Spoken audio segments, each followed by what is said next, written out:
사람, 아말렉 사람, 아말렉 사람. 아말렉 사람. 우리가 지지난 주까지는 사무엘상을 한 장씩 이렇게 살펴봤어요. 그래서 31번 해서 사무엘상을 띄웠고, 지난주에는 우리 백안길 목사님께서 또 제가 한번 쉬어가면서 말씀을 전했습니다. 지난주 한번 쉰 것은 지난 한 주간 동안 제가 신학대학원 또 강의가 이렇게 쭉 있었어요. 그래서 좀 한 주 충전하고 아침 8시부터 저녁 7시까지 이게 5일 동안 학생들하고 같이 강의했는데, 의외로 또 하나님께서 힘주셔서 잘 감당하는 그런 시간이었습니다. 그리고 이제 오늘서부터는 여러분들과 함께 이제 말씀을 나누기를 원하는 것은 이제 계속해서 이제 사무엘 하를 하는데 한 24번에서 한 25번, 6번 정도 여러분들과 함께 말씀을 좀 나눠보려고 단락을 나눠보니까 이렇게 조금 더 말해야 될 부분이 있을 것 같아요. 그래서 사무엘 하를 그렇게 여러분들과 함께 말씀의 은혜를 나누고자 합니다. 그래서 오늘부터 이제 사무엘 하가 시작이 되어지는데, 연재로 계속해서 여러분들에게 말씀이 드려지는 거니까 매주 이렇게 여러분들이 말씀에 귀를 기울이지 않으면 말씀의 흐름을 좀 놓칠 수가 있으니까 오늘도 귀를 열고 마음을 열고, 또 온라인 예배 참석하신 모든 분들도 귀를 열어서 마음을 열어서 하나님의 말씀에 동참하시기를 주의 이름으로 부탁을 드립니다. 한번 따라서 하실까요? 아말렉 사람, 아말렉 사람, 아말렉 사람. 아말렉 사람. 지난번에도 말씀드렸지만은 우리 성경에는 사무엘상, 사무엘하 이렇게 돼 있지만은 원래 사무엘서는 한 권의 책입니다. 한 권의 편의상, 사무엘상, 사무엘하 나눠놓은 거지, 원래 그 성경은 한 권의 책으로 되어 있습니다. 그러다 보니 우리가 지난번에 마쳤던 사무엘상 31장하고 이렇게 이 스토리가 맞물리게 되겠죠. 한 권의 책이다 보니까. 그래서 연장선상에서 여러분들이 좀 보게 되어지는데, 그 대략의 내용은 그랬어요. 어떤 내용이냐면, 다윗이 이제 블레셋 시글락으로 망명을 해서 시글락에 이제 자기 식솔들하고 자기를 따르는 자들과 거기 살고 있었죠. 그런데 블레셋 왕에 의해서 이스라엘과 이제 전쟁이 이루어지게 되고, 왕의 요청에 의해서 이제 자기 동족과 전쟁을 해야 하는 그 전쟁에 출정식을 하고 출정을 하게 되어지는데, 제가 블레셋의 그 형태를 말씀드렸죠.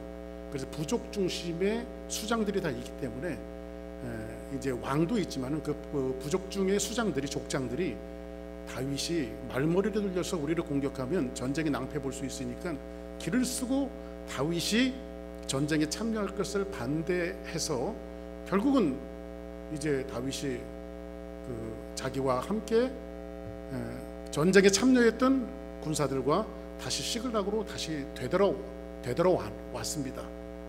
되돌아왔더니 어떤 일이 벌어졌다고 그랬죠? 시글락에 누가 쳐들어왔어요? 아말렉이 쳐들어와서 원래 다윗이 살고 있었던, 다윗의 식솔들과 모든 사람들이 살고 있었던 그 땅에 아말렉 사람들이 쳐들어와서 전부 다 집들은 불바다를 이루고, 그 다음에 아녀자들과 아이들과 모든 재산들은 전부 다 빼앗아서 전부 다 갚버렸어요. 이런 광경을 봤던 다윗이 하나님 앞에 기도하고 자기 병사들을 이끌고 아말렉을 쳐들어가서 결국은 아말렉을 전부 다 도륙하고 빼앗겼던 자기 아내들, 빼앗겼던 아이들, 빼앗겼던 재산, 그 모든 것들을 전부 다 다시 되찾아서 시글락으로 돌아왔다라고 하는 내용이었고, 그 이후에 이제 화면이 바뀌어서 맨 마지막에 누가 죽는 것으로 끝나죠? 사울 왕이 맨 마지막에 블레셋과 이스라엘의 전쟁 가운데 죽음을 맞이하는 이 장면으로 이제 31장 사무엘상이 끝나게 되어져요.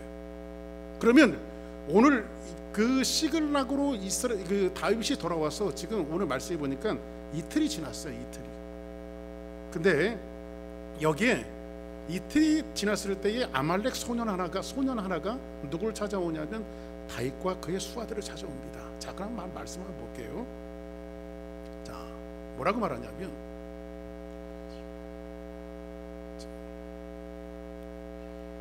오늘 말씀이 이제 그 사무엘하 31장을 연장해서 사무엘상 31장을 연장해서 사무엘하로 이렇게 이제 스토리가 이어지는데, 이제 사울이 죽지요. 31장에 사울이 죽은 후에 다윗이 아말렉을 쳐 죽이고 돌아와 지금 어디에 있어요? 시글락에 며칠을 머물고 있어요?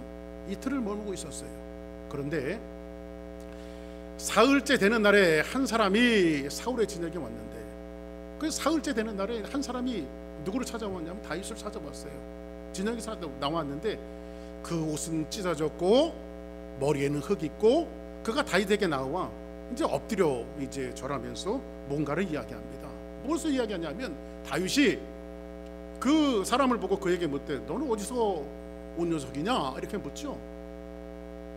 대답하되 저는 이스라엘 진영에서 지금 이스라엘 진영에서 도망하여 왔습니다 이렇게 말합니다. 지금 이스라엘 진영은 뭐예요? 지금 블레셋과 한참 전쟁이 피 터지게 죽어가면서 싸우고 있는 그런 전쟁터지요. 그 전쟁터에서 제가 도망하여 이렇게 왔습니다 라고 이야기합니다. 그리고 4절을 한번 같이 한번 볼게요. 자, 시작. 다윗이 그에게 이르되 일이 어떻게 되었느냐 너는 내게 말하라. 그가 대답하되 군사가 전쟁 중에 도망하기도 하였고 우리 가운데 엎드려져 죽은 자도 많았고 사울과 그의 아들 요나단도 죽었나이다 하는지라. 자, 보세요. 지금 이스라엘과 블레셋이 전쟁하는 것은 길보아 전투예요. 근데 길보아 전투에서 이들이 전투를 하고 한 사람이 결국은 이 사람이 이제 아말렉의 청년인데 이 사람이 와서 전쟁의 상황들을 보고하는데 다윗이 그에게 이르되 일이 어떻게 됐는지 내게 말하라 라고 얘기하니까 군사가 전쟁 중에 다 도망가기도 하였고 무리 가운데 엎드려서 죽은 자가 너무 많습니다. 그리고 사울과 그의 아들 요나단도 죽었습니다. 충격적인 비보를 전하죠. 여러분들 이 사울이 누굽니까? 현재 이스라엘 왕이었죠. 그리고 이 사울의 창과 칼을 피해서 다윗은 수많은 세월들을 망명생활 블레셋의 망명을 2번이나 하기도 하고요.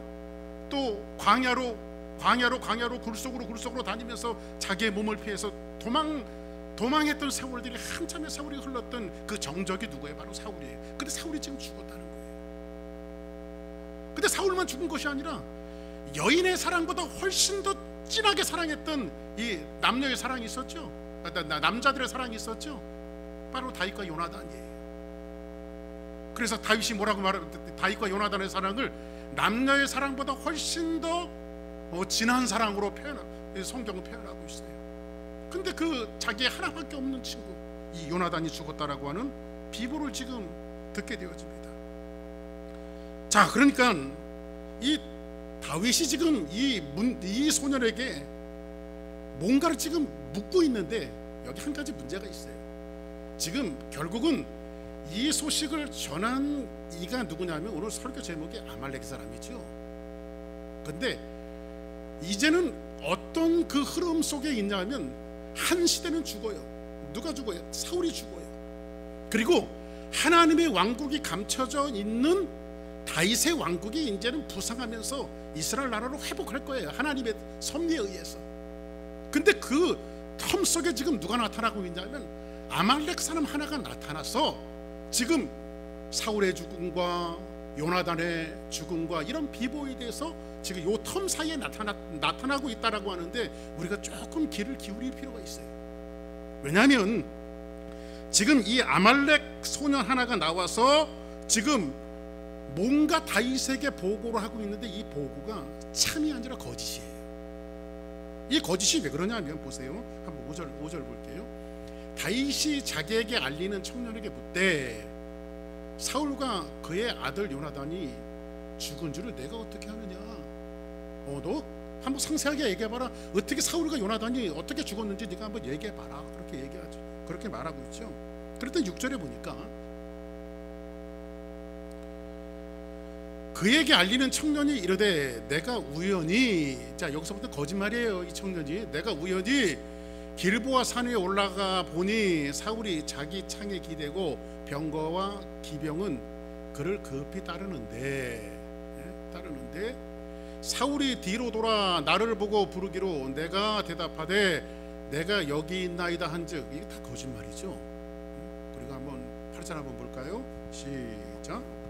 내게 이르되 너는 누구냐 하시기로 내가 그에게 대답하되 나는 아말렉 사람이니라 한즉. 자, 사울이 지금 뭐라고 묻냐면 이 자기한테 물었다는 거예요. 넌 누구냐 그랬더니 나는 아말렉 사람입니다 이렇게 얘기했어요.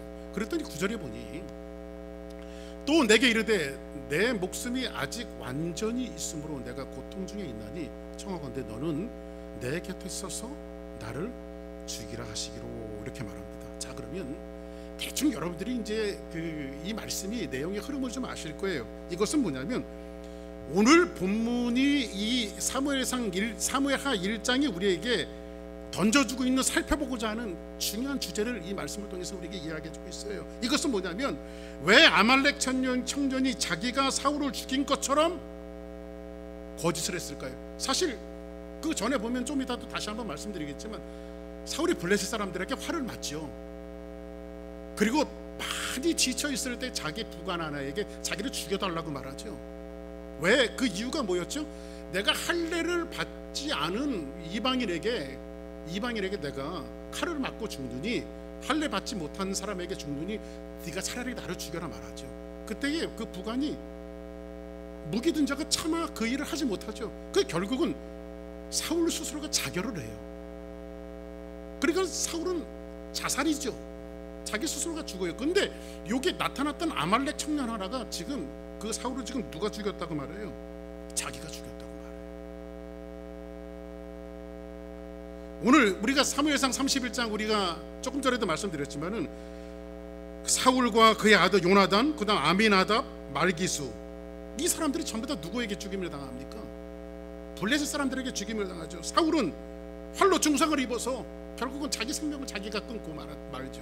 아들 셋은 블레셋 사람들에게 도륙을 당하고 사울은 마지막 목숨을 자기가 끊는 이런 모습을 보여주고 있는데, 이것은 뭐냐면 여러분들에게 사무엘상을 하면서 계속해서 말씀을 드렸던 것은 뭐냐면 사울 왕국의 아주 그 특징 한 가지가 있어요. 그 사울 왕국이 갖고 있는 아주 그 왕국만이 갖고 있는 특징 한 가지가 있는데 뭐냐면 이것은 뭐냐면 사람이 주인된 나라예요. 이스라엘이 하나님이 주인된 나라가 아니라 사람이 주인된 나라를 그렇게 이야기하고 있어요. 여러분들 사울 왕국이 어떻게 출발했죠? 타락한 이스라엘 민족들이, 그렇죠? 그들에게 뭘 요구했어요? 왕이신 하나님. 이스라엘 민족은 누가 왕이었어요? 하나님이 왕이셨어요. 이스라엘은 태동 자체가 하나님께서 애굽에서 그들을 이끌어내시고 가나안 땅에 두시고 거기에 다른 나라와 같이 왕을 두지 않았어요. 그리고 나서 하나님께서는 그들과 언약을 세우시고 뭐라고 이야기하죠? 너희는 나의 백성이 될 것이면 나는 너희 왕이 될 것이라고 말해요. 그러면 이스라엘의 왕은 누구예요? 하나님이시죠. 그런데 왕이신 하나님을 철저하게 외면했던 것이 사사기서예요. 그래서 사사기서에 계속해서 반복되어지는 용어가 뭐죠? 저희들에게 왕이 없으므로 자기 소견에 오른 대로 행하였더라. 왕이 있어요 없어요? 하나님이 왕이죠. 근데 보이지 않는 하나님이시니까 그들이 보이지 않는 하나님을 없이 여겼다는 거예요. 그리고 나서 그들이 고육적책으로 내놨던 것이 뭐냐면 하나님은 눈에 잘 보이지 않으니까 자기네들이 힘들고 어려울 때 짠짠하면서 나타나서 자기의 문제들을 해결해 줄 수 있는 왕이 필요했는데 하나님은 눈에 보이지 않는 거예요. 그래서 이웃 나라의 경우를 보니까 우리가 다급하고 힘들 때 우리를 구원해 줄 수 있는 왕을 달라고 그들의 타락한 본성이 요구했던 것이 뭐죠? 바로 왕이에요. 그때 세워진 왕이 누구예요? 바로 사울이란 말이에요. 철저하게. 근데 이 사울은 사람이 주인된 나라예요. 결국은 마지막 사울이 자결에 가까울 정도로 자기 스스로 목숨을 끊는 것은 사울 왕국이 어떠했는가를 보여주고 있는 거예요. 왜냐하면 진짜 신앙은, 진짜 믿음은 세상에 내 것은 아무것도 없다는 거죠. 뭐 맞죠? 여러분들이 호흡하고 있는 생명조차도 나의 것이 아니라 이 생명은 누가 주신 거예요? 하나님이 주신 거예요. 처음에 하나님께서 사람을 만들어 놓으시고 그 코에 하나님의 생기를 불어 놓으시, 그러니까 그 생기가 사람이 생명이 됐다고 말하고 있어요. 그러면 인간의 생명이 누구로부터 온 거예요? 하나님으로부터 온 거예요. 그래서 여러분들 자살하는 것은 죄예요. 왜냐하면 이 생명이 내 것이 아니기 때문에 그래요.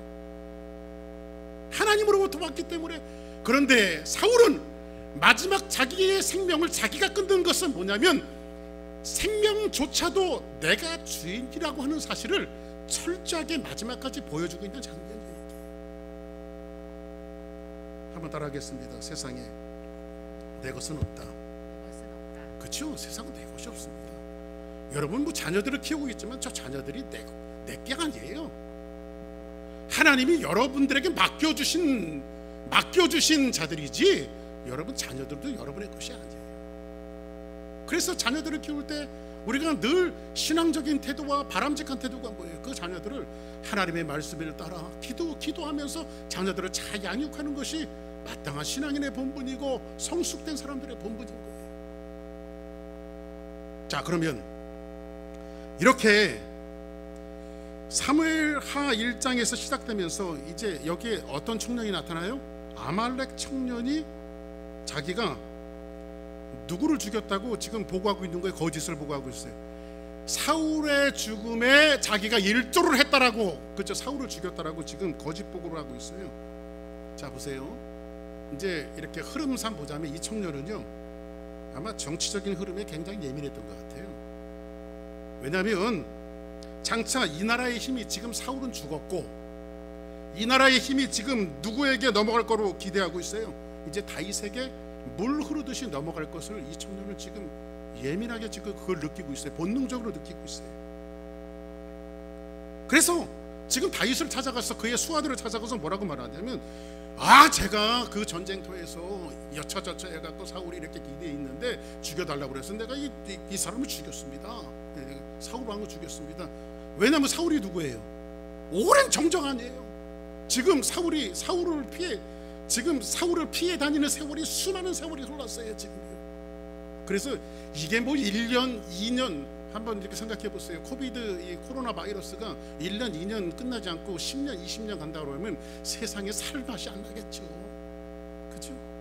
근데 다윗이 지금 수많은 세월들을 다윗에게 추격을 당하고 목숨의 위협을 받으면서 지금 어디까지 내려가 있는 거예요? 가장 정적이었던 블레셋의 망명까지 하고 있는 상황이에요. 근데 사울이 죽었다라고 하는 것은 다윗의 입장에서는 어떤 소식이겠어요? 우리 크리스마스 때 부르는 찬양, 기쁘다 구주 오셨네 만백성 맞으라. 그죠? 이 정도 아니겠어요? 근데 이렇게 자기가 사울을 죽인 것에 일조했다라고 하는 그 청년의 그 어떤 거짓말을 지금 다윗은요 뭔가를 간파하고 있어요. 이 청년이 죽은 이유에 대해서 이제 이 청년을 결국은 다윗이 자기의 손을 빌리지 않고 수아의 손을 빌려서 이 청년을 죽여요. 그 자리에서 바로. 이 어떤 면에서 공신 아니에요. 이 정적을 죽이고 왔으니까 뭐 상을 줘야 되는데 다윗이 죽여요. 이 청년을요. 여기에 굉장히 큰 포인트가 있어요. 근데 이 청년을 죽인 것은 거짓말을 해서 죽인 게 아니에요. 자, 볼까요? 한번 11절. 자, 11절 한번 같이 읽습니다. 시작. 이에 다윗이 자기 옷을 잡아찢음에 함께 있는 모든 사람도 그리하고. 지금 이 비보를 듣고 누가 죽어? 사울과 요나단이 죽었다라고 하는 소식을 듣고 이에 다윗이 자기 옷을 잡아찢음에 함께 있는 모든 사람도 같이 막 통곡을 하는 거예요. 그리고 12절 시작. 사울과 그의 아들 요나단과 여호와의 백성과 이스라엘 족속이 칼의 죽음으로 말미암아 저녁 때까지 슬퍼하여 울며 금식하니라. 사울과 그 아들 요나단으로 인해서 다윗과 그 모든 사람들이 저녁까지 슬피 울며 뭐를 했어요? 금식을 하고 있어요. 지금요. 13절 같이 보겠습니다. 시작. 다윗이 그 소식을 전한 청년에게 묻되 너는 어디 사람이냐? 대답하되 나는 아말렉 사람 곧 외국인의 아들이니라 하니. 자, 그러면 이제 이때 와갖고 다윗이 지금 물어요. 다윗이 그 소식을 이제 한참 물고 난 다음에 정신을 바짝 차리고 나서 다윗이 이 청년에게 물어요. 너는 어디 사람이다? 이렇게 묻습니다. 나는 아말렉 사람 곧 외국인의 아들입니다. 지금 어디 사람이라고 해요? 아말렉 사람이라고 말하고 있어요. 그랬더니 다윗이 어떻게 한번 봅시다. 14절 시작. 다윗이 그에게 이르되 내가 어찌하여 손을 들어 여호와의 기름 부은 낮을 죽이기를 두려워하지 아니하였느냐 하고. 뭐 다윗이 확인 안 했으니까 어쨌든 자기의 정적이었던 사울이 죽었다라고 하는 소식은 복음이고 기쁜 소식일 텐데 지금 이 다윗이 어떻게 모습이 돌변하냐면 다윗이 그 비보를 전한 그리고 사울을 죽였다라고 이야기한 청년에게 아말렉 청년에게 뭐라고 말하냐면 어찌하여 손을 들어 여호와의 기름 부음 받은 자를 죽이기를 네가 두려워 아니하느냐 이렇게 묻죠. 두려워하느냐 아니하느냐. 그리고 15절 같이 한번 볼까요? 시작. 다윗이 청년 중 한 사람을 불러 이르되 가까이 가서 그를 죽이라 하매 그가 침에 곧 죽으니라. 다윗이 지금 청년 중 한 사람을 불러서 저거 죽여라 이렇게 말하죠. 그래서 결국은 어떻게 되죠? 그 청년이 아말렉 청년을 그 자리에서 죽여요. 자, 그러면 요 스토리를 가지고 지금 정치적인 꾀를 써서 뭔가 좀 이익을 얻어보려고 했던 그 청년을 지금 다윗은 결국은 죽여요. 결국은. 그런데 요 청년 하나가 이방인 청년인데, 하나님을 모르는 청년인데, 하나님의 하자도 모르는 청년인데, 한 가지 관과한 것이 하나 있어요. 잊어버리고 생각하지 못한 것이 있어요.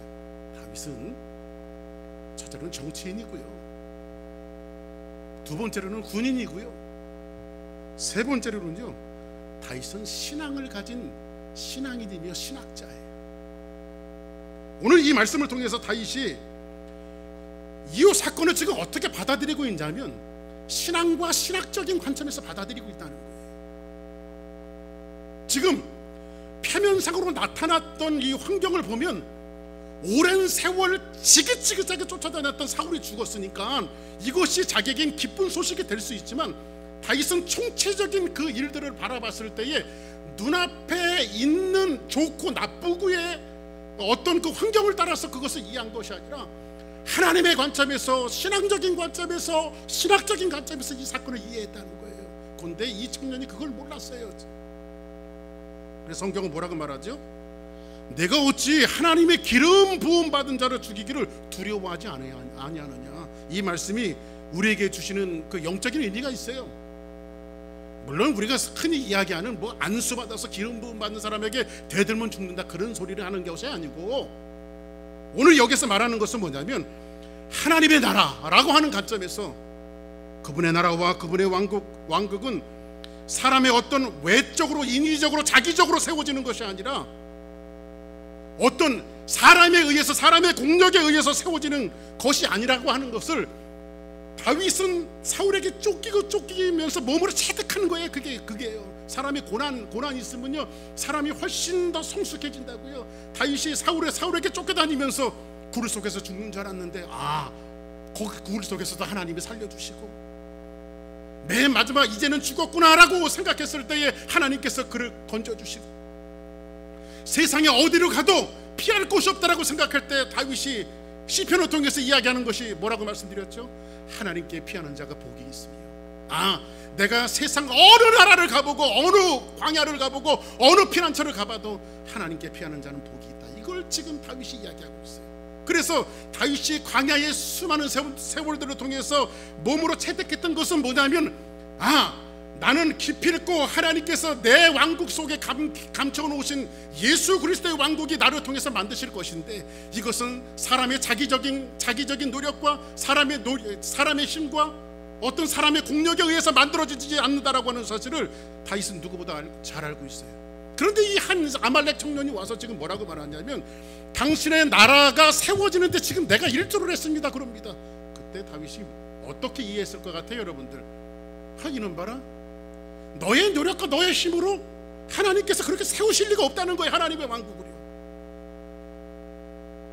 그리고 그래서 뭐라고 말하죠? 하나님 앞에 기름 부음 받은 자를 죽이기를 네가 두려워하지 아니한다. 이것은 뭐냐면 하나님의 나라는 너 같은 존재를 위해서 0.0001%라도 너 같은 사람의 힘에 의해서 만들어질 나라가 아니라는 거죠, 다윗이. 그래서 거짓말을 시켜서 죽인 게 아니라요, 하나님의 어떤 신성과 하나님이 하시는 일들에 대해서 그의 잘못된 것을 바로잡기를 원하는 마음으로 다윗은 그 청년을 죽이는 거예요.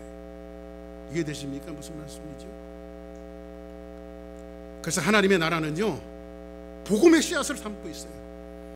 좀 전에도 말씀드렸지만 다윗의 왕국이 그 안에 숨겨져 있어요. 하나님의 왕국이 숨겨져 있어요. 근데 그 나라는 어떻게 일어나죠? 사람의 노력과 사람의 공력과 자기적인 노력에 의해서 나타나는 것이 아니라 하나님의 방법으로, 하나님께서 순결하게, 하나님께서 귀하게, 하나님께서 만드셔서 그 모든 것들을 회복하신다는 거예요. 그런 측면에서 지금 누구를 죽이고 있는 거예요? 이 청년을 지금 죽이고 있는 거예요. 자, 지금 다윗은 다치고 있는 사울의 나라도, 그리고 자신을 통해서 세워질 하나님의 나라도 어떻게 누구의 주권에 맡기는 거예요? 하나님의 주권 안에 있음을, 이것을 지금 다윗은 알고 있어요. 이해되시면 아멘 하시기 바랍니다. 자, 그러면 여기서 우리가 좀 한 가지 생각해 봐야 될 게 있어요. 여러분들, 우리가 이런 말씀을 보면서 우리의 삶 속에서 여러분들이 걸어가는 인생의 행로와 뭐 거시적인 측면에서 세계와 또 나라와 민족도 마찬가지고요, 우리가 살아가면서 만나는 그 어떤 일도요, 우리는 본능적으로 이것을 정치적으로 이해하거나 어떤 면에서 경제적 이런 논리로 우리가 이런 것들을 생각할 때가 많아요. 그런데 우리가 신앙인이라면 이런 모든 것들을 여러분들이 생각할 때 신앙과 신학적인 관점에서 일들을 볼 수 있는 그 눈들이 열리길 바랍니다.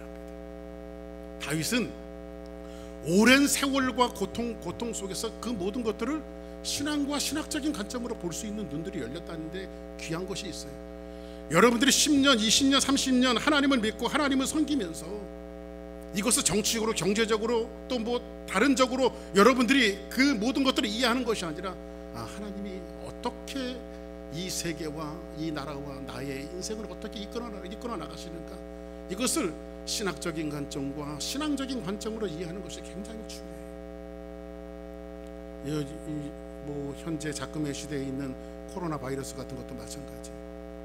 그래서 우리는 뭐 중국에서 시작했으니까 중국 사람 나쁜 사람, 뭐 또 미국은 왜 정치하는 사람들이 왜 이렇게밖에 대치를 못했나, 뭐 그러면서 이것을 누구한테 떠넘기기 바쁘고요, 왜 세상에 이렇게 불편한 바이러스가 들어와서 우리를 괴롭게 하나, 이런 것들을 여러분들이 생각하기 전에 우리가 신앙인이라면 이런 바이러스들을 통해서 하나님께서 우리에게 전달하는 메시지는 무엇인가? 그렇죠? 다윗 때에 큰 전염병이 있었죠. 그 전염병이 왔던 원인이 뭐였어요?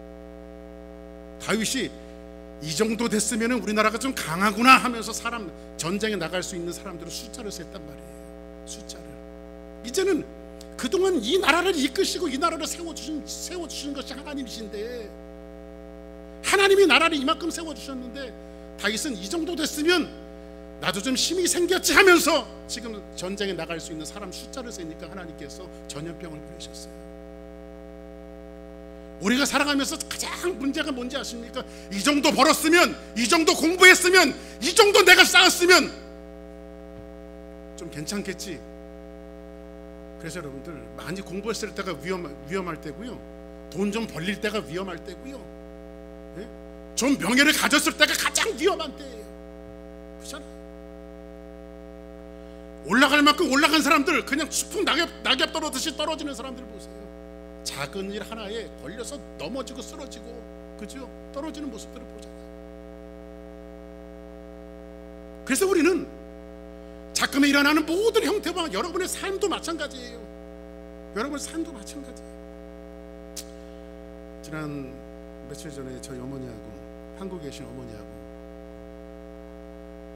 통화를 했습니다.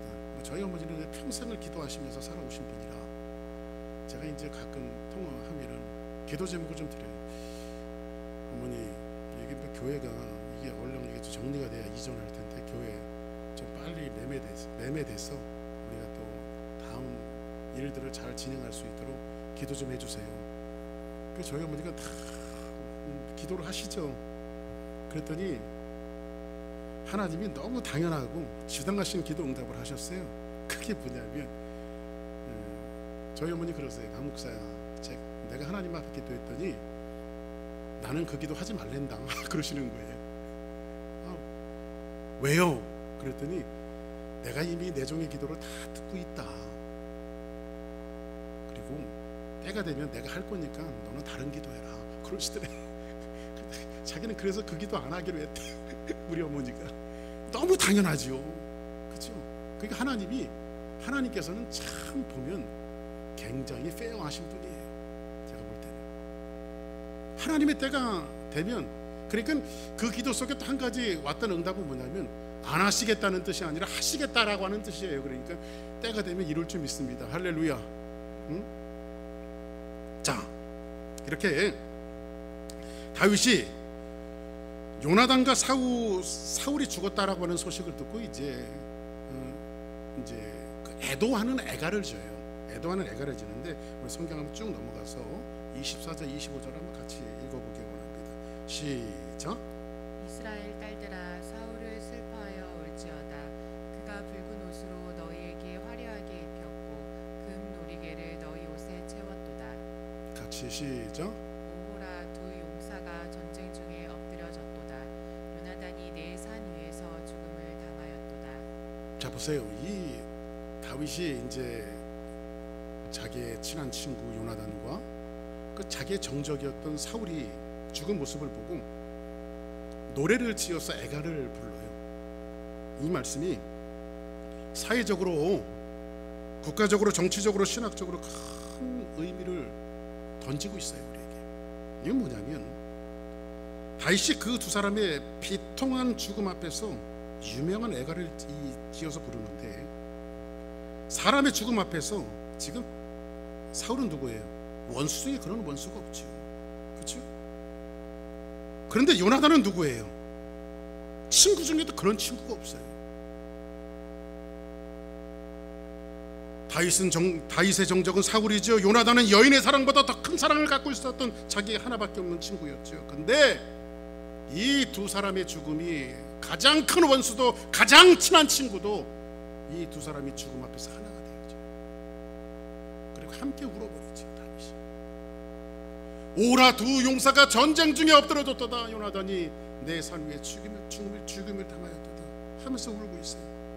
이 애가 속에서 원수도 가장 친한 사람도 하나가 되어진다는 거예요. 여기에 신앙과 신학적인 깊은 의미가 있어요. 그것은 뭐냐면 어떠한 인생과 어떤 삶을 살아간다 할지라도 우리가 만나는 원수도 있을 것이며, 우리가 정말 이 사람 없이는 못 살겠다라고 생각하는 가장 친한 누구도 있을 거예요. 근데 그들이 죽음 앞에서 만나요. 가장 친한 사람도 가장 큰 원수도 죽음 앞에서 만나요. 만났을 때 살아있는 이들은 할 수 있는 것은 뭐냐면 그들을 향한 애가지요, 우는 것이죠. 이렇게 하나가 되어주는 이러한 모습을 볼 수가 있습니다. 다윗은 이 청년에게 사울과 요나단의 죽은 줄 내가 어떻게 하냐, 아까 그 질문이 있었죠. 이걸 사울과 요나단이 죽었는지의 진위를 알고 싶어서 다윗이 물었던 것이 아니에요. 자, 이제 여기서 한 가지 이제 여러분들과 생각해 볼 것이 있어요. 그건 뭐냐면, 아까도 말씀드렸다시피 이제 사울의 왕국은 이제 기울어졌죠. 새로운 왕국 누가 와야죠? 다윗의 왕국이 와야 되죠. 그러면 이 샌드위치 같은 이 시기에 지금 툭 하고 나왔던 사람이 누구예요? 아말렉 사람 아니면 아말렉 청년 아니에요? 그러면 요 사람에 대해서 우리가 조금 한 가지 영적인 의미를 좀 찾아보고 오늘 말씀을 좀 마칠까 합니다. 자, 지금 사울과 요나단의 죽음의 진위에 대해서 알려고 하는 것이 아니라 지금 이 청년의 의도와 동기를 지금 묻고 있는 거예요. 네가 어떻게 사울과 요나단의 죽음을 아느냐? 이걸 알려고 했던 것이 아니라 그 청년이 갖고 있었던 진리를 알고 싶은 거예요. 어떤 동기로 네가 그렇게 했느냐? 이거 알고 싶은 거죠. 자, 사울 왕과 아말렉은, 사울 왕국과 아말렉은 항상 영향을 주고받아요. 이제 아말렉의 의미에 대해서 여러분들 늘 제가 설교 중에 조금씩 말씀했습니다만 오늘 다시 한번 리뷰를 해보자고요. 자, 보세요. 사울 왕을 사실 누가 세웠죠? 사람들의 요구에 의해서 세웠지만 하나님께서 그냥 주셨죠. 그래서 사무엘이 기름을 부어서 사울 왕이 세워졌어요. 첫 번째 왕이. 이해되시면 아멘. 그런데 사울 왕이 결국은 하나님께서 그를 버리시고 폐위되어지고 마지막 죽음까지 가게 한 그 요인은 어디에 있었죠? 우리 성경 한번 볼까요? 이스라엘 민족이 한번 보세요. 하나님께서 사울이 왕이 되고 난 다음에 첫 번째 하나님께서 명령을 내리셔서 전쟁을 시킨 전쟁이 하나 있어요. 사울이 왕이 되자마자 하나님께서 이 전쟁을 해라 이렇게 하고 시키신 전쟁이 하나 있어요. 그 전쟁이 뭐냐면 바로 아말렉과의 전쟁이에요. 아말렉. 자, 15장에 있는 말씀입니다. 15장 3절 같이 읽겠습니다. 시작. 지금 가서 아말렉을 쳐서 그들의 모든 소유를 남기지 말고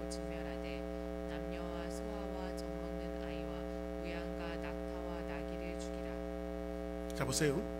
하나님께서 사울 왕에게 지금 15장 사무엘상 15장에 나와 있는 말씀인데 누구를 쳐서? 아말렉을 쳐서 그들의 모든 소유를 남겨라 남기지 말아라. 그리고 전부 다 진멸하라라고 하는 것은 뭐냐면 태워서 재로 만들라는 거예요. 하나도 남지 않게 해요. 태워서 재로 만들어라. 그런데 남녀와 소아와 젖먹이는 아이와 우양과 낙타와 나귀를 다 죽여라.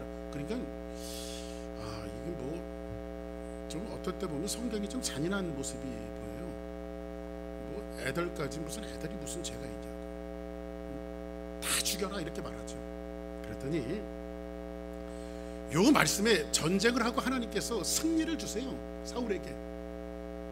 근데 승리를 주셨는데 사울이 온전히 하나님 앞에 순종하지 않아요. 그리고 남겨놓자. 거기서 유명한 말이 나오죠. 사무엘이 와갖고 순종은 제사보다 낫다.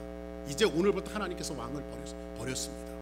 그리고 이스라엘 왕으로 삼지 않고 하나님께서 자기의 사람을 왕으로 다시 세울 겁니다 하면서 선언을 하죠. 그때 사울이 사무엘 선지자님 하면서 사무엘 옷을 잡았을 때 사무엘의 옷이 찢어진 것은 분리됐다라고 하는 거예요. 거기서 하나님으로부터 떠나는 왕이에요. 그때부터. 뭐 때문에요? 이 아말렉과의 전쟁 때문에. 지금 사울이 왕이 되자마자 첫 번째 하나님의 순종을 요구한 전쟁은 아말렉을 다 죽이는 거예요. 그런데 사울은 다 죽이지 않아요. 그리고 자기의 것을 남기죠. 그리고 포장은 뭐로 하죠? 내가 하나님 앞에 좋은 제물을 드리려고 남겨놨습니다 이렇게 말하죠.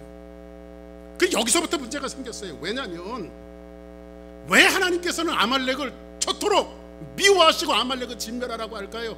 어린 아이들까지도 하나님께서 왜 진멸하라고 말씀하실까요? 이 아말렉에는요, 우리 어릴 때 보면 그림 하나 그려놓고 숨은 그림 찾기 있죠. 숨은 그림 찾기.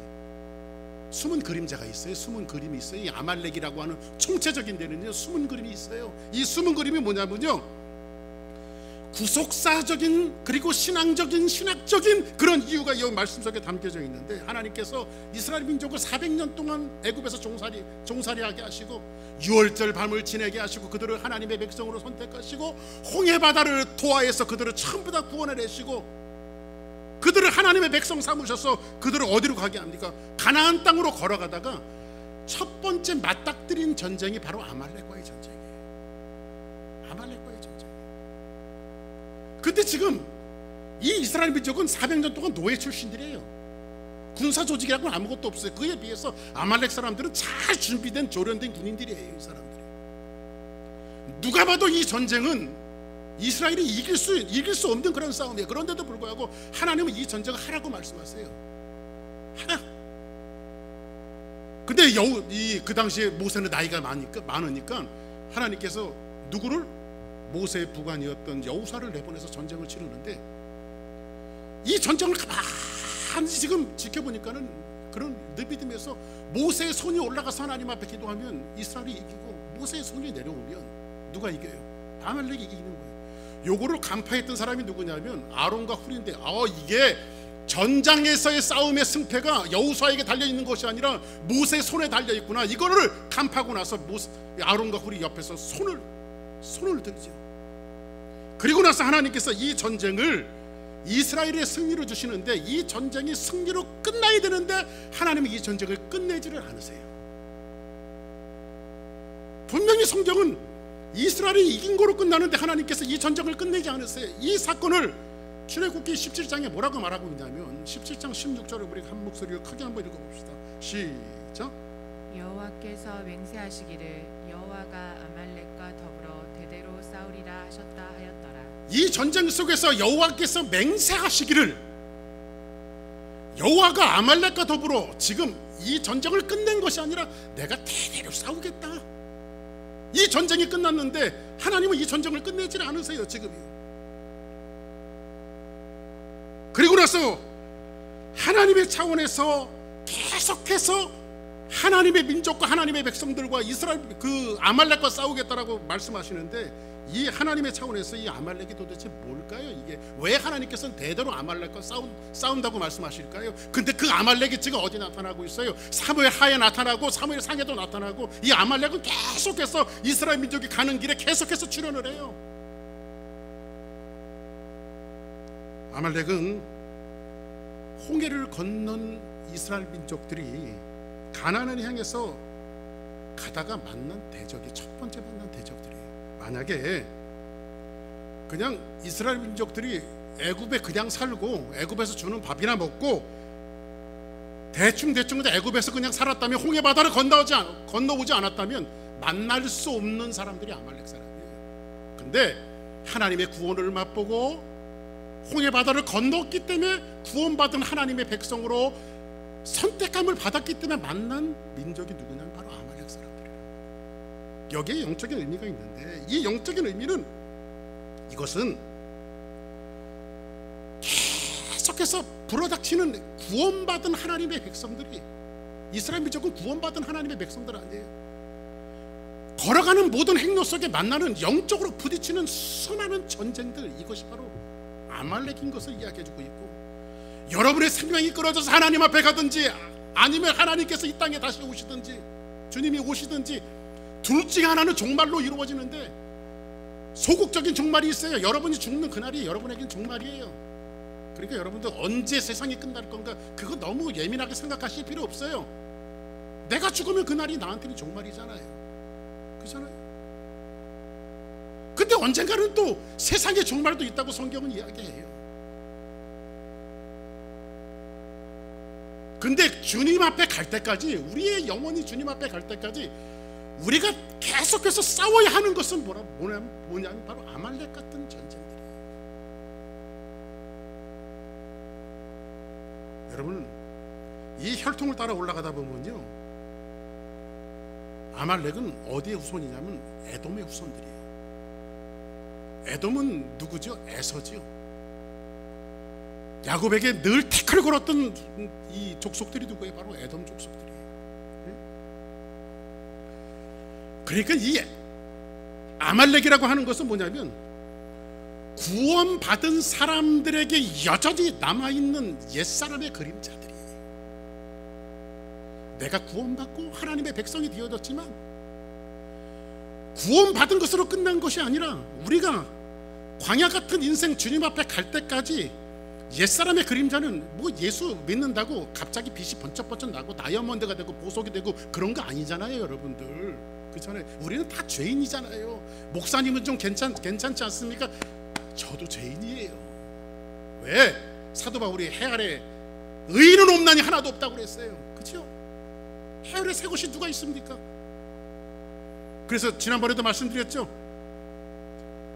하나님도 거룩하니, 하나님이 거룩하다라고 하는 것은 뭐예요? 여러분들, 거룩이라고 하는 의미를 말씀드렸죠. 구별하여 드리다 이렇게 말합니다. 그러면 인간이 구별해서 드리는 것은 이해가 되는데, 하나님이 뭘 구별해서 드려요? 하나님도 뭘 드렸대요? 그 드린 것이 뭐예요? 하나밖에 없는 독생자 예수 그리스도를 우리에게 구별하여 주셨어요. 그리고 누구든지 믿는 자마다 영생을 얻게 하셨어요. 그리고 나서 뭐라고 말합니까? 너희 하나님이 거룩한 같이 너희도 거룩하라고 말해요. 하나님이 먼저 거룩하심을 몸소 실천해 보이셨으니 너희들도 인생을 살아가면서 너희들도 거룩한 모습을 보여야 되지 않느냐. 이걸 지금 하나님이 우리에게 주문하고 계시는 거예요. 하나님이 안 하신 것을 시키시는 법은 없어요. 하나님께서는요, 하나님이 먼저 하시고 그것을 시키세요. 여전히 옛사람의 속성이 있어요. 하나님을 믿었어요. 예수 그리스도를 영접했어요. 예수님이 나의 주인이에요. 그런데도 불구하고 자꾸 넘어지게 만들고 지치게 만들고 태클 걸고 들어오는 세상에 많은 요인들이 있어요, 우리에게요. 요즘에 우리 그 학생들하고 그 성경 공부 그 이렇게 합니다. 우리 저 이기영 형님도 같이 하셨는데 거기 보면 그런 내용이 나와요. 그 이제 뭐 타이틀을 그렇게 잡았어요. 뭐 거실, 주방, 뭐 이렇게 갖고 뭐 내가 좋아하는 주방 가면 내가 좋아하는 음식, 하나님 원하시는 음식. 근데 이제 지난번에 오락실에 대해서 배웠는데 거기 이제 그런 서문을 써놨어요. 하나님을 만나고 주님과 함께 기쁨을 같이 하겠다고 약속을 했어요. 하나님의 자녀가 되었어요. 그리고 하나님과의 만남은 계속해서 이루어졌어요. 그런데 하루는요, 이 친구가 급하게 어디 나가는 거예요. 그랬더니 예수님이 기다리시다가, 야, 너 어디 가냐? 아, 급한 약속이 있어요. 거기 나도 같이 가면 안 되냐고. 그랬더니 머리를 긁고, 이거 안 되는데. 왜냐면 주님이 같이 가시면 안 되는 곳이죠. 분위기 다 깨지는 거예요. 뭐 주님을 모시고 나이트클럽을 갈 수는 없잖아요. 주님을 모시고 뭐 이렇게 타락하고 술 마시는 데를 갈 수가 없잖아요. 그렇죠? 그날 모든 것들이 탄산 조각이 나고 뭐 놀았는지 못 놀았는지 다시가 주님과 함께 회복하고 주님 안에 들어왔더니 주님께서 자기의 방을 세상과 바꿀 수 없는 우정들, 세상에 바꿀 수 없는 기쁨들, 세상에 바꿀 수 없는 시력들로 자기 방을 채워놓으셨더라는 거예요. 그래서 주님이 우리에게 질문하세요. 너는 나하고 같이 있는 것이 왜 재미없다고 생각하니? 나하고 같이 있는 것이 얼마나 기쁘고 얼마나 즐겁고 얼마나 희열이 넘치는데, 근데 그 기쁨을 자기 평생에 처음 맛보는 기쁨이었다는 거예요. 여러분들, 주님과 함께 걸어가고 주님과 함께 동행하는 기쁨이 얼마나 귀한 건데, 오늘 이 아말렉은요, 우리 인생에 자꾸 지치게 만드는 거예요. 여러분, 구원받고 걸어가는 모든 행동 속에서 우리 지치게 만들고 태클 걸게 만들고 태클을 걸어오고 순종하지 못하게 만들고 이렇게 엇박자를 내게 만들고, 이 아말렉은 구원받은 백성들이 만나는 이 전쟁의 상대예요. 내 안에 남아있는 옛사람의 그림자. 어떨 땐 불뚝불뚝 화가 일어나요. 어떨 때는 불뚝불뚝 죄짓고 싶은 욕구가 일어나요. 근데 하나님께서는 이 아말렉과의 전쟁을 끝내는 것이 아니라 내가 끝까지 싸우겠다고 말합니다. 너희 안에 있는 옛사람의 그림자와 이 아말렉과 너희들이 부딪히는 이 전쟁에서 내가 너희들과 끝까지 싸우겠다고 하나님이 다짐하시는 거예요. 이 말씀 속에 하나님께서 우리에게 주시는 메시지가 뭐예요? 나는 구원받은 사람들, 내 백성들을 절대 포기하지 않는다. 내가 너희들과 끝까지 싸울 것이다. 할렐루야. 여러분들이 살아가는 인생의 싸움은 하나님이 같이 싸우십니다. 그리고 하나님이 반드시 여러분들이 이기게 하실 거예요. 모세의 손이 들리듯 여러분의 손을 하나님께서 붙들어 주실 것이고요, 수많은 그 전쟁과 싸움에서 하나님은 반드시 여러분들을 이기게 하실 것이라고 성경은 이야기해 주고 있어요. 사울의 죽음과 함께 이 아말렉 청년이 요 사이에 다시 등장했다고 말씀드렸죠. 사무엘상 15장, 아까 사울의 경우에도 나타났고 또 사무엘상 1장에 이 아말렉 청년이 샌드위치처럼 또 나타나고 있어요. 그리고 후대에 가보면 어떤 역사가 일어납니까? 에스더, 유대인들을 전부 다 몰살하려고 죽이려고 했던 하만 장군 아시죠? 그 하만이 또 에돔 자손, 이 아말렉 사람이에요. 계속해서 태클을 걸고 들어오는 사람들, 그리고 하나님의 백성과 대립각을 세우는 사람들. 구원받은 우리 속에 아직도 뭐가 남아있어요? 아말렉이 남아있어요. 아말렉은 사람을 주인으로 삼고, 사울 왕국의 특징이 뭐라고 말했죠? 사람이 주인 되는 왕국, 그리고 사람의 공로를 부추겨요. 그래서 여러분들, 교회는요, 공명심도 공로도 있는 것이 아니에요. 그냥 그래서 교회는요, 여러분들, 하나님이 여러분들 다 알고 계십니다. 여러분들이 봉사하고 애쓰고 수고하고, 그럼 입으로만 나타낼 거 없어요. 공치 살 거 없어요. 왜? 하나님이 다 아시기 때문에. 아멘. 이것을 요 샌드위치처럼 나타났던 아말렉 청년 하나가 이것을 아말렉 병사에게 했던 거짓 보고를 하면서 지금 새롭게 요구되어지고 새롭게 나타나는 다윗의 왕국도 이 거짓말 하나를 딱 심으면서 뭘 하고 있어요? 사람의 능력과 사람의 요구와 사람이 주인 되는 나라를 지금 다윗의 나라도 같이 슬쩍 끼어서 같이 걸어갈 것을 주문하고 있는 아말렉의 전형적인 모습입니다. 그래서 이 아말렉 사람이 등장하고 있는 거예요. 우리의 전쟁은 누굽니까? 아말렉과 끊임없는 전쟁이에요. 이 청년은 사울이 죽은 후에도 다윗의 나라가 세워질 것을 예민하게 알았음에도 불구하고 지금 뭘 하고 있어요? 유혹하고 있어요. 너희 나라도 이것과 똑같이 걸어가라. 이게 바로 아말렉이에요. 오늘 말씀을 정리하겠습니다.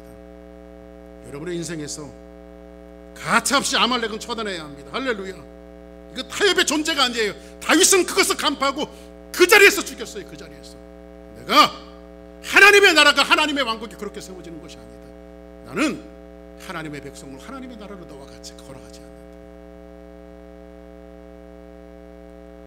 이것을 가차없이 처단하지 않으면 누룩같이 온 땅덩어리에 떡덩어리에 다 퍼지게 되어서 오염시키고 공동체를 와해시키는 거예요. 오늘 말씀을 정리하면서 딱 두 가지만 이제 결론에 한번 도달해 볼게요. 첫 번째로는 하나님의 나라는, 다윗의 왕국은 하나님의 나라며 하나님의 나라는 교회라고 우리가 가정을 했을 때 교회는 역으로 얘기해서 하나님의 나라라고 하는 시각을 가지고 철저해야 한다는 겁니다. 교회는, 두사랑교회는요 박 목사가 주인도 아닙니다. 그렇다고 여러분이 주인이 아니에요. 나라의 주인은 국민이지만요, 우리 식으로 얘기하면 나라의 주인은 하나님이시며 교회의 주인도 하나님이십니다. 여기에는 생명만 있을 뿐이에요. 할렐루야. 하나님이 구원한 생명만 있을 뿐이에요. 두 번째로, 사울이 죽고 요나단이 죽었을 때 다윗이 애가를 불러서 주변 사람들과 같이 이 노래를 부르자고 말합니다. 원수도 가장 친한 친구도 죽음 속에서 만나서 그 죽음도 하나님의 주권하에 달려있다라고 하는 것을 보면서 다윗은 사울의 죽음을 보고 웃질 않아요. 그렇다고 요나단의 죽음을 사울의 죽음과 별개로 보질 않아요. 죽음까지도 하나님의 섭리 안에 달려있다라고 하는 사실, 그리고 이 죽음을 통해서 하나님의 왕국이 만들어진다라고 하는 신앙적인 관점에서 그 모든 사건들을 보고 있다라고 하는, 저와 여러분들이 오늘 말씀 이제 사무엘하를 시작하면서 이 말씀들이 계속해서 다음 주는 이제 사무엘하 2장 할 테니까 2장을 쭉 읽어오시면 돼요.